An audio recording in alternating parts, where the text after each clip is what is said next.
Welcome back to the channel, everybody. So, in today's video, we are revisiting a location that we've been to before. Almost exactly 3 years ago, we came and visited this road cut right here. This is the Dixie Road Cut. We are in Southeast Washington right now, and this road cut is most well known for its sphaerositerites, but they're kind of, to be completely honest, not that spectacular. Like, we have better stuff in Northeast Washington, and there's other great samples of that.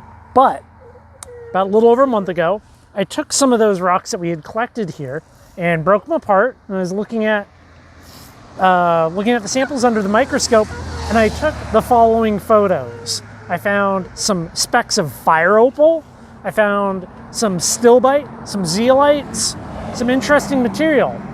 I didn't have a whole lot of it left after 3 years. It kind of got threw it into the pile out back because I didn't know what I actually had. So we're back here today to go poke around that road cut and see what we can find and get some other samples, be able to take some photos of some of this material. Kind of a busy and foggy day out here, so we'll sprint across. Batteries.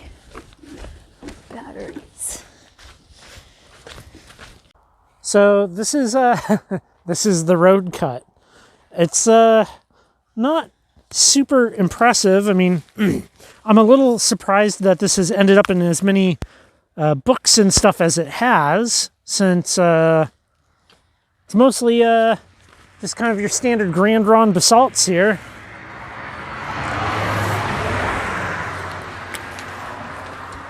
It's almost like they needed filler material in their book. Yeah, that's an aspect of it, for sure. This big part of the state was empty, and it looks better if you put something here. Well, this is clearly worked by somebody.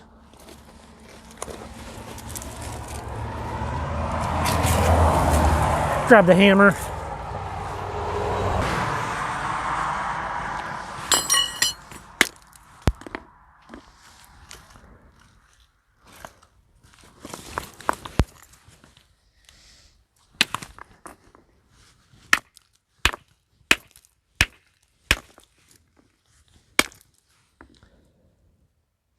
Boring. Really big holes. Yeah. In it.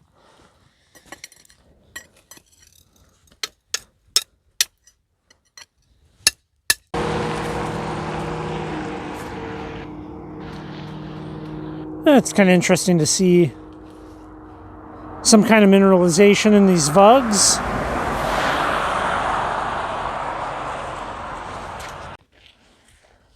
Yeah, Sarah's down there, but I'm gonna catch up with her. You can see there's something in this vug, kind of that golden color. The light's just not right to be able to show it. I think, I mean, in general, there's a lot of mineralization happening here that is visible. So I think this would be worth taking back and showing you what this looks like under the microscope.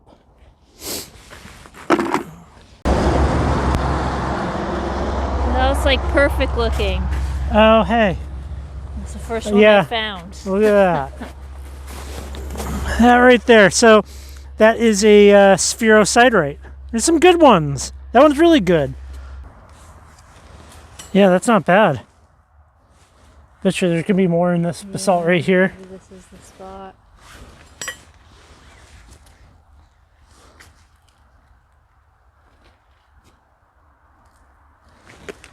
So, make sure that's in focus. That black right there, that's common opal. I have photos of the other material and identified a bunch of like vugs of that. So you can kind of see it in here. I might just take this whole piece. Why not, right? Sure.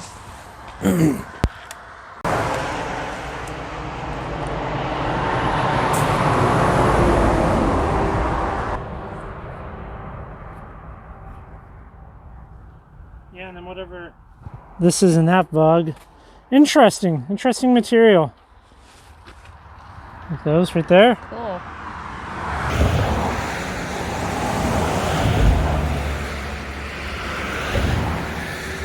Yeah, it's loose.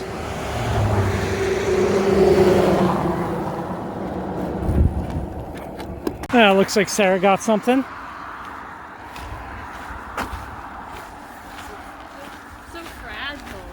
That one has those big ones in there. Oh, wow. And I was like cleaning it off and it broke in half, so you can see the inside. But Yeah. I don't know if they want to come out more. Maybe we can knock some of the rock off around it, see if there's anything There good. might be something else in that.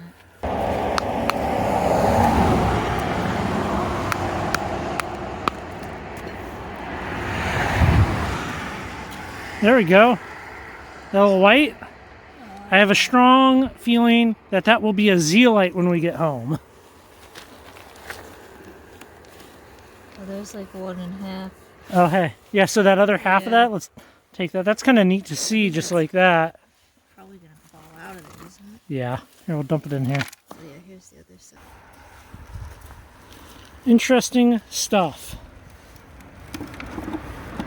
So I just cracked this, and that bug right in the center of your screen is most likely a little piece of opal, which is what I was finding out here in the other material that I showed you the photos of.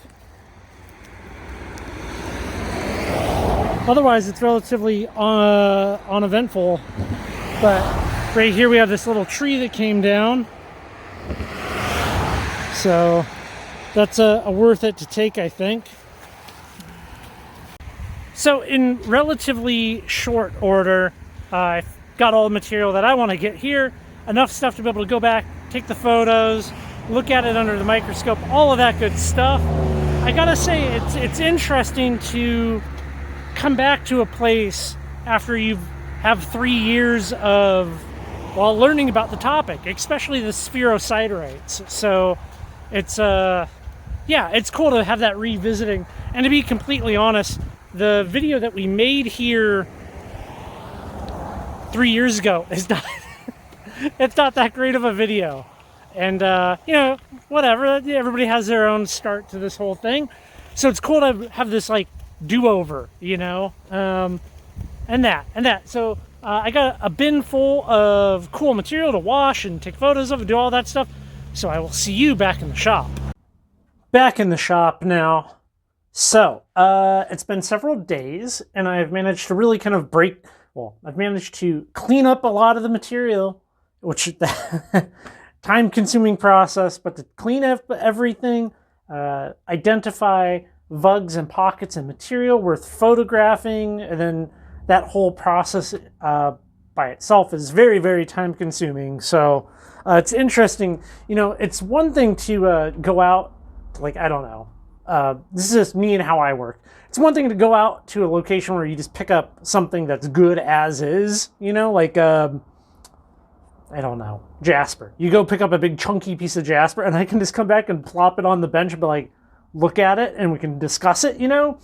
Micro minerals, things like that require days of post-trip work to finalize. Let's look at a couple of these pieces, then we're going to head up to the computer and the microscope and examine some of the specimens that we found. So, these are just some bigger chunks that you saw out there, and we have that spherosiderite, and you can see one popping out right there. Okay, and this basalt is very vesicular.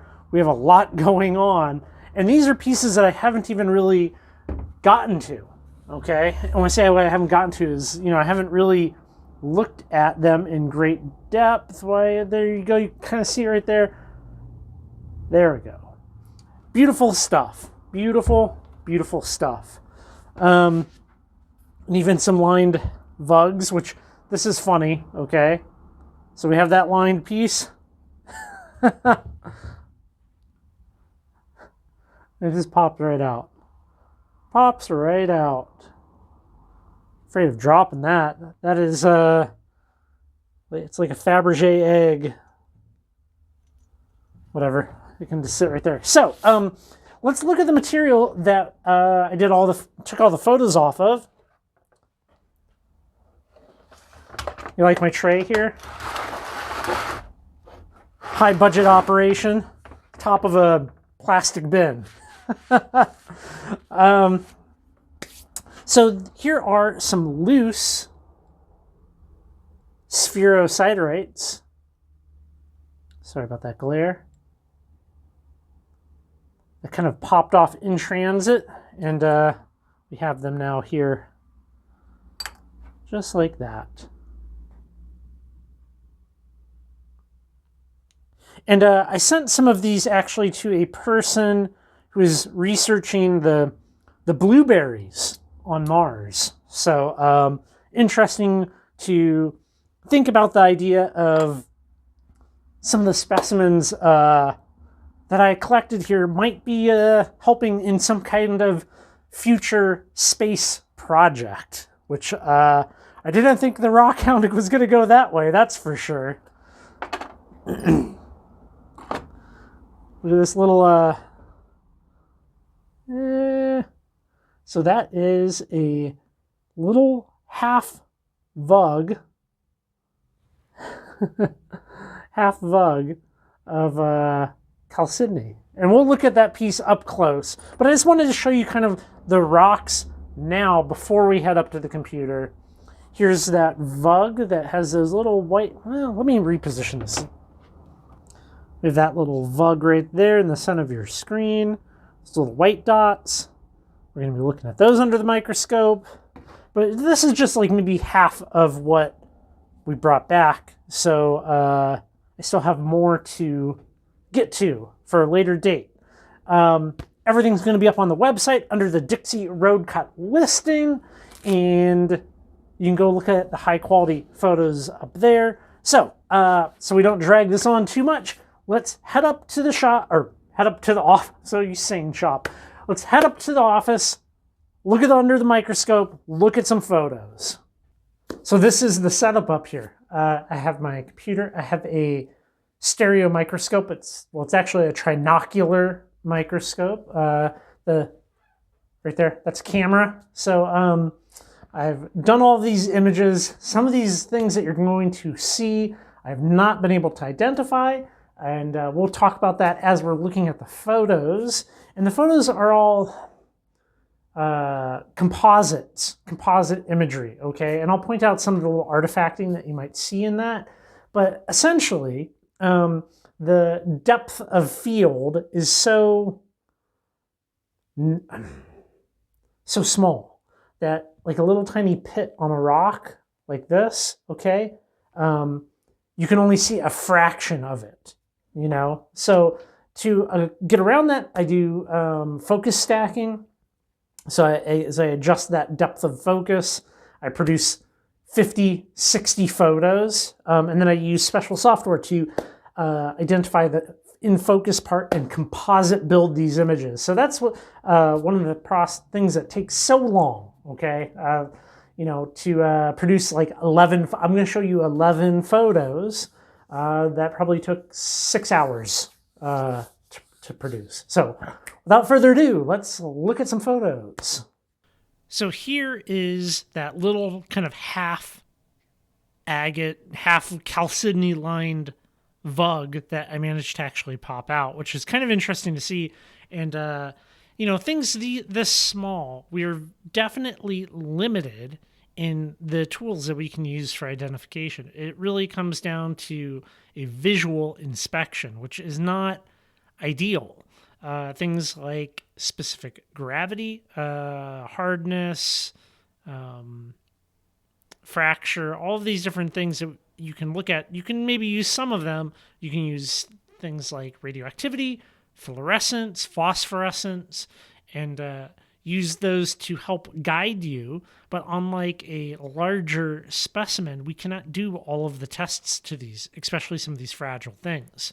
So let's look at what we have here. So we can see clear fortification going around this Vug, this vesicle in the basalt. And I want you to pay close attention to the interior texture of this, because this is going to come up later on, and we can totally come back to that. The background here is foil, actually. I made a little foil dish to be able to hold this thing up. So that is one thing I think positively identified here. Okay, so the VUG with the little tiny spots in it, little white spots, that's what you're looking at here.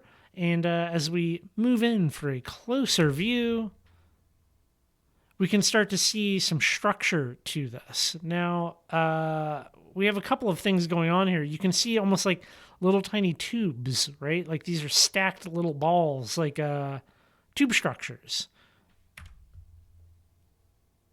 Even better. So right there, this will give you a little clue of something to come. We have a piece of fire opal. Okay, that's just a little chip. It's not actually a part of this. Somehow it just got in there.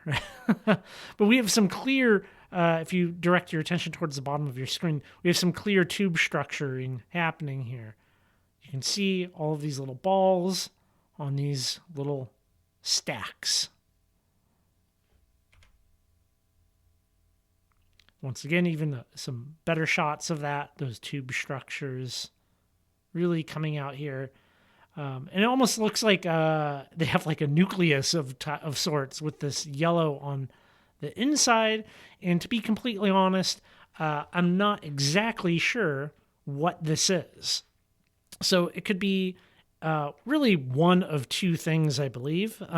Opal and a more clear spherosiderite. I'm definitely leaning towards opal, and I'll kind of show you that here in a second. But, people will say things like all opal will fluoresce. That's not true. I mean, opal is silica that has a very unique structure, okay? And it's the more orderly the structure, you can get things like color play and stuff like that. This isn't an opal video, but yeah, that. Moving right along, and this will give you a clue as we go back, okay? So here we have partially filled VUG of that stuff, and here I believe we have a complete one. Now, I believe this to be opal, and one of the clues here is this perimeter of this VUG is common opal. Okay, like all this like cracked stuff in this like transition zone to the basalt, that's all common opal. And then we have a more clear opal on the inside. And I did find some pockets of fire opal. Look at that. That is very, very red, very telling in its fracture. And I've looked at a lot of fire opal at this point from Eastern Washington, and this is distinctive. This is very much so fire opal. This is actually just the texture on some of the basalt. It's kind of interesting. People don't generally think of basalt as having crystal structure, but it definitely has a crystal structure, and here we can see some of that. This is kind of a more coarse-grained basalt, which is interesting. And maybe at some point we can talk about in its own standalone video the makeup of basalt, like what's the building blocks of it, I guess. Okay, we have another VUG here, and similar to some of the other ones, this one's kind of neat because it's actually like it's cracked, right? It's cracked a little bit, like a little punching an egg. And we can see we have common opal around the exterior here. And, you can get multiple multiple events in these trapped. So I can kind of see here, we do have a little bit of fortification going around the perimeter of this, very likely chalcedony. And then on the interior, this structure, this is not an artifact from the microscope. It actually has this appearance to my naked eye. And here's another one where we can more clearly see this. My initial take was like, oh, is this a zeolite? Like, my naked eye is out on the side of the highway. But I feel like now almost everything that I've looked at so far is either opal or chalcedony. And then, of course, like with the much darker spherositerites. Now, this is a little bit more of an enhanced photo, but you can see the structuring going on here. It's very reminiscent of the tube structures that I saw earlier. And really, what it comes down to is some of this stuff that's ultra, ultra tiny. You're really relying on your experience, having looked at massive amounts of things, the limited tests that you are able to do with something tiny and fragile, and that. I mean, I would love to be able to do XRD and XRF analysis of these things, but that's out of this guy's budget. I mean, XRD would probably ultimately be a better tool to utilize. A portable XRF gun would be also really, really amazing to have. But, a cruddy beat to snot XRF gun's like $4,000. So, that's not happening. But in the meantime, I'm going to keep looking at this basalt. Definitely go look at the listing on the website. Any future updates to the material that I find coming from the Dixie Road Cut will be up there. I do think it's quite interesting, far more interesting than the spherosiderite, to be completely honest, which is the thing that back at the beginning, the thing that the area is kind of known for. So, and you can kind of see that texture. Let's go back. That is more pronounced on the interior, and we have that similar structure in this first one. So, very likely chalcedony with opal on the inside. So, you can deduce a lot from a massive amount of staring at things. So, all right, everybody. Well, thank you so much for hanging out, watching my video, going out rock hounding with me and Sarah. It's always a blast to have you guys along. Well, until next time, y'all take care, and I will catch you on the next video.